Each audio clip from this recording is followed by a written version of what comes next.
Assalamualaikum warahmatullahi wabarakatuh. Hai sahabat penyuluh hutanan Indonesia dimanapun Anda berada. Bertemu lagi dengan Cak Samsi, penyuluh hutanan ahli pertama Dinas Kehutanan Provinsi Jawa Timur.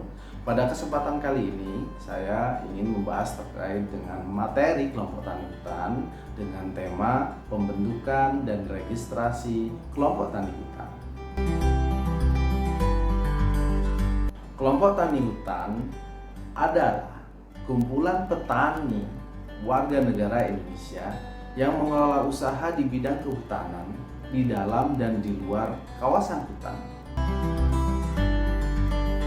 Nah, pertama yang saya akan bahas adalah pembentukan kelompok tani hutan. KTH dibentuk berdasarkan usulan atas prakarsa pelaku utama dan atau penyuluh kehutanan ataupun pendamping. Nah, usulan pembentukan kelompok tani hutan dilakukan dengan ketentuan yang pertama, keanggotaan kelompok tani hutan paling sedikit adalah 15 orang.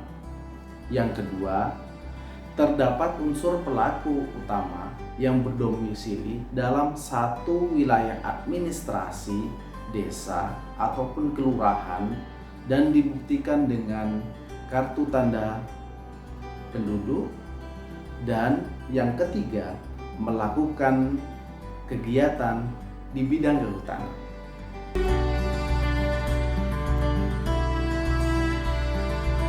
Kegiatan di bidang kehutanan terdiri atas hutan tanaman rakyat, hutan kemasyarakatan, hutan rakyat, pembibitan tanaman kehutanan, penanaman, pemeliharaan, dan pemanenan tanaman kehutanan, agroforestry atau agrosilvopastur atau agrosilvofishery, pemanfaatan jasa lingkungan, pemanfaatan kawasan hutan, pemungutan hasil hutan bukan kayu, pemanfaatan hutan bakau dan hutan pantai, konservasi tanah dan air, rehabilitasi dan reklamasi hutan, dan yang terakhir adalah perlindungan dan konservasi alam.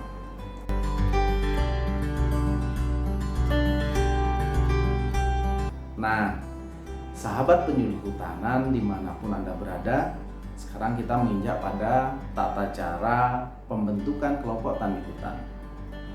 Diawali dengan pertemuan pembuatan kesepakatan bersama beberapa pelaku utama atau diawali dengan pertemuan musyawarah mufakat yang dihadiri pelaku utama, aparat desa, tokoh masyarakat, ataupun tokoh agama atau tokoh adat untuk mengidentifikasi potensi masyarakat yang dapat dikembangkan dalam suatu kelompok.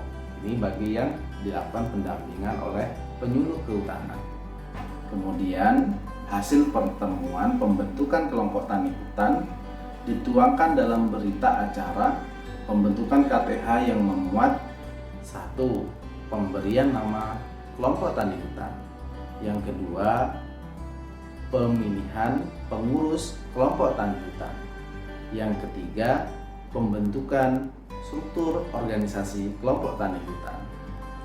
Nah, selanjutnya membuat surat permohonan penetapan kelompok tani hutan kepada kepala desa ataupun lurah dengan dilampiri berita acara pembentukan kelompok tani hutan tadi. Kemudian kepala desa ataupun lurah akan menetapkan pembentukan kelompok tani hutan dengan keputusan kepala desa atau lurah berdasarkan surat permohonan penetapan kelompok tani hutan tadi. Nah, ketika semuanya sudah selesai, maka kelompok tani hutan akan memperoleh surat penetapan pembentukan KTH oleh kepada kepala desa ataupun lurah.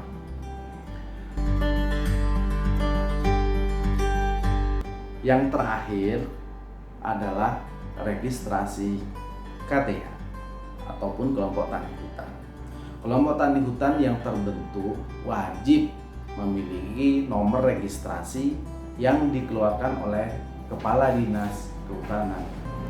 Nah, untuk mendapatkan nomor registrasi, KTH dapat membuat surat permohonan register KTH kepada Kepala Dinas dengan tembusan cabang Dinas Kehutanan ataupun UPT untuk hutan rakyat ataupun di luar kawasan hutan, atau ditembuskan kepada KPH Perum Perhutani bagi yang berada di dalam kawasan di wilayah Jawa Timur, karena seluruh kawasan hutan di Jawa Timur itu di dalam Perum Perhutani, atau UPT KLHK jika memang berada di kawasan Taman Nasional, cagar alam yang di bawah Kementerian Lingkungan Hidup dan Kehutanan di wilayah Jawa Timur. Nah, dengan dilengkapi tentunya keputusan kepala desa ataupun lurah dengan penetapan pembentukan kelompok tani hutan. Selanjutnya, kepala dinas dalam waktu paling lama 5 hari kerja sejak menerima surat permohonan registrasi akan memberikan nomor registrasi serta akan disampaikan kepada ketua kelompok tani hutan yang bersangkutan dan ditembuskan kepada cabang dinas kehutanan atau UPT atau KPH Perum Perhutani atau UPT Kementerian Lingkungan Hidup dan Kehutanan tadi. Bagaimana sahabat penyuluh kehutanan Indonesia dimanapun Anda berada, sudah tahu kan caranya pembentukan kelompok tani hutan sekaligus mendapatkan register kelompok tani hutan dari Dinas Kehutanan Provinsi. Demikianlah materi yang bisa saya sampaikan terkait dengan pembentukan dan register kelompok tani hutan pada kesempatan kali ini. Kita bisa bertemu lagi dengan materi penyuluhan kehutanan selanjutnya. Salam Selestari. Penyuluh kehutanan Jawa Timur bisa menjadi teladan Indonesia. Cukup dari saya. Assalamualaikum warahmatullahi wabarakatuh.